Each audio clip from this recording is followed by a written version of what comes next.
अस्सलामुअलैकुम मेरे प्यारे प्यारे व्यूवर्स, कैसे हैं आप सब लोग। उम्मीद करती हूँ सब लोग ठीक ठाक होंगे। व्यूवर्स, मैं हूँ इकरा और आप देख रहे हैं इकरास ब्यूटी एंड किचन। व्यूवर्स, आज की जो रेमेडी है, इस रेमेडी में आप लोगों को मैं बताऊंगी स्किन वाइटनिंग का तरीका। इस वाइटनिंग फेस पैक को आप लोग, लड़कियां भी हो लड़के सब यूज़ कर सकते हैं, टीनेजर सारे यूज़ कर सकते हैं। इसका कोई साइड इफेक्ट नहीं है। जैसा कि अल्हम्दुलिल्लाह रमज़ान मुबारक आ गया है, सबको रमज़ान की बहुत बहुत मुबारक हो। अल्लाह ताला हम सबको दिली हाजात को इस रमज़ान मुबारक के सदके पूरी करे। जैसा कि हम सब जानते हैं कि ईद की तैयारियों में हम सबसे पहले रंग गोरा करने को तरजीह देते हैं ताकि हम लोग ईद पे चमकें। जूते कपड़े सब कुछ बाद में भी लिया जा सकता है, लेकिन रंग को गोरा करने के लिए हम महीना 2 महीने पहले मेहनत स्टार्ट कर देते हैं। ये रेमेडी जो है ये बहुत ही बेस्ट है। आप लोगों ने इस रेमेडी को ज़रूर अप्लाई करना है। ठीक है, इस फेस पैक को आपने अभी से ही शुरू कर देना है। सबसे पहले हमें चाहिए, रेमेडी बनाने के लिए सबसे पहले हमें चाहिए 1 मुल्तानी मिट्टी का। ठीक है, मुल्तानी मिट्टी ये देखें मैंने पंसार की दुकान से ली थी और उसको मैंने क्रश करके ग्राइंडर में डाल के छोटे छोटे पीसेस में, तो उसको मैंने पाउडर बना लिया है। ये देखें, ये ज़्यादा बेस्ट है। आप लोग अगर मार्केट की लेंगे तो उसमें केमिकल्स होते हैं, वो स्किन के लिए सूटेबल नहीं है अगर सेंसिटिव स्किन है। ठीक है, उसके बाद हम ऐड करेंगे ऑरेंज पील पाउडर। ये भी मैंने होममेड घर में बनाया हुआ है। ऑरेंज के छिलकों को और लेमन के छिलकों को बारीक बारीक कट करके उनको मैंने धूप में सुखा लिया था, उनको फिर मैंने पीस लिया है। ठीक है, ये बहुत बेस्ट है। उसके बाद हम ऐड करेंगे बेसन। ठीक है, बेसन तो आप लोग सब जानते हैं, ये हमारी स्किन के लिए बहुत अच्छा है। स्किन वाइटनिंग के लिए भी, ऑयली स्किन वालों के लिए बहुत अच्छा है। ये ऑयल को कंट्रोल करता है। ठीक है, ये ड्राई इंग्रेडिएंट्स को मिक्स कर लेना है। आप लोग इस पाउडर को ऐसे खुद ड्राई इंग्रेडिएंट्स में बना के रख सकते हैं ताकि इजीली आप लोगों ने लिक्विड चीज़ ऐड की और पेस्ट बना ली है। ये देखिए मैंने बना के रखा हुआ है, सारी चीज़ें ड्राई ऐड की हुई हैं।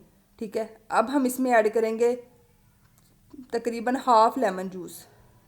ठीक है, ये देखिए इतना सा मैं ऐड कर रही हूँ। अगर आप लोगों की स्किन को सूट करता तब ऐड करिएगा।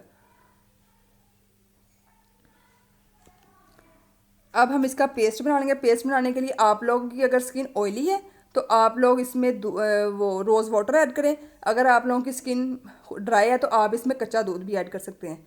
तो मैं यहाँ पे दही यूज़ कर रही हूँ, ये भी ज़्यादा बेस्ट है। अगर आप लोगों के पास दही ना हो, आप लोग खट्टी लस्सी भी यूज़ कर सकते हैं।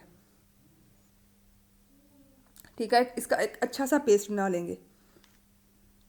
अगर स्किन पर आपकी कोई दाग धब्बे हैं जिसकी वजह से स्किन चेहरा आप लोगों का बदनुमा लगने लग जाता है, तो चेहरे के दाग धब्बों को इस फेस पैक से बहुत अच्छे से रिमूव हो जाएंगे। ये देखिए जी, हमारा फेस पैक रेडी है। अब इसमें थोड़ा सा हम और योगर्ट ऐड कर लेंगे ताकि हमारा पेस्ट अच्छा सा बन जाए।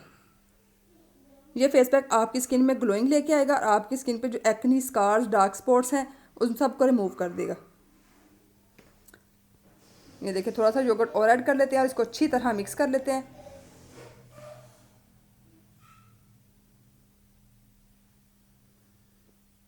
अच्छी तरह इसको मिक्स कर लेंगे। अब हमने इसको अपने, मैं हाथ हाथ पे आप लोगों को अप्लाई करके दिखाती हूँ। इस तरह आप लोगों ने अपने फेस के ऊपर अप्लाई कर लेना है इसको। आप लोग इस फेस पैक को हफ्ते में 3 दफ़ा इस्तेमाल करें।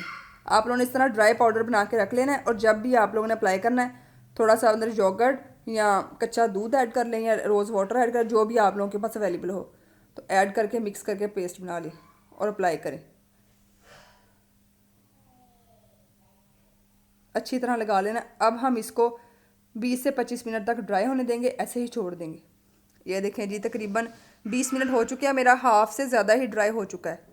ये देखिए, अब हम इसको वॉश कर लेंगे। आप लोग भी इस रेमेडी को ज़रूर ट्राई कीजिएगा। ठीक है, अल्लाह हाफ़िज़।